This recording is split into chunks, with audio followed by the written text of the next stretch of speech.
नमस्ते, प्रणाम। मैं गायत्री सूर्य अपने चैनल में दोस्तों आप लोग का स्वागत है और अभिनंदन करती हूँ। आप लोगों के बीच एक प्यारा सा सोहर गीत प्रस्तुत करने जा रहा है। कैसा लगा कमेंट करके ज़रूर बताइएगा। जो गलती को क्षमा करिएगा।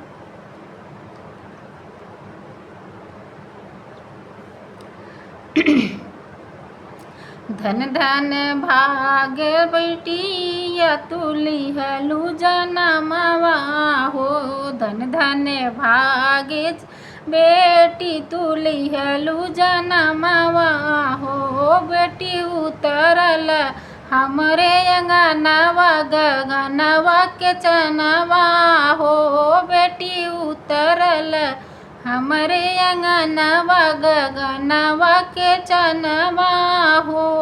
माइया केली सजावेली बेटी के खिलावेली हो। माइया केली सजावेली गुड़िया के खिलावेली हो। बेटी तोहर के आचरा में भरी के सोहरवा सुनावेली हो।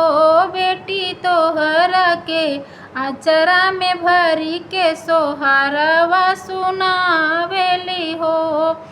आजू के दिन तोहरे बाबू जे रहते घरवा हो।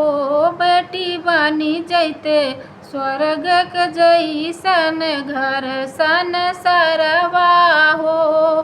बेटी बनी जैते स्वर्ग के जैसन घर सन सरवा हो। बेटी उतरल हमरे अंगनवा गगनवा के चानवा हो। बेटी उतरल हमरे अंगनवा गगनवा के चनवा हो। आजू के दिन जन जाने कहेला कहे मनवा हो। आजू के दिनवा न जाने कहेला कहे मनवा हो। अपन गोदिया में लेके खिलाई हम अपन बेटी हो।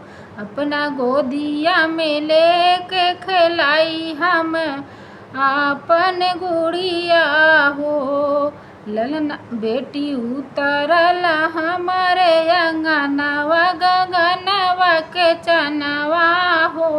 धन धन भागी बेटी तुली हलू जनमवा हो। बेटी उतरल हमरे अंगनवा गगनवा के चनवा हो। अंगना में उतरल है गगनवा के चनवा हो।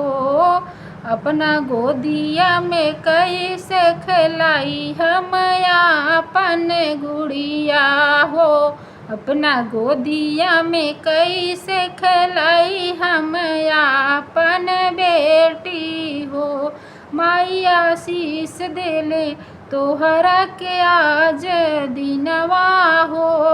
माइया आशीष दिली तोहरा के आजू के दिनवा हो। बेटी बड़ होके करिहा उजागर कुल के तू नमवा हो।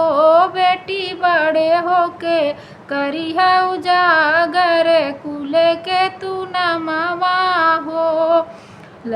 बेटी उतरल हमरे अंगनवा गगनवा के चनवा हो। धन धन भागे बेटी तुली हलू जनमवा हो। धन धन भागे बेटी तुली हलू जनमवा हो। बेटी उतरल हमरे अंगनवा गगनवा के चनवा हो। बेटी उतरल हमरे अंगनवा गगनवा के चनवा हो।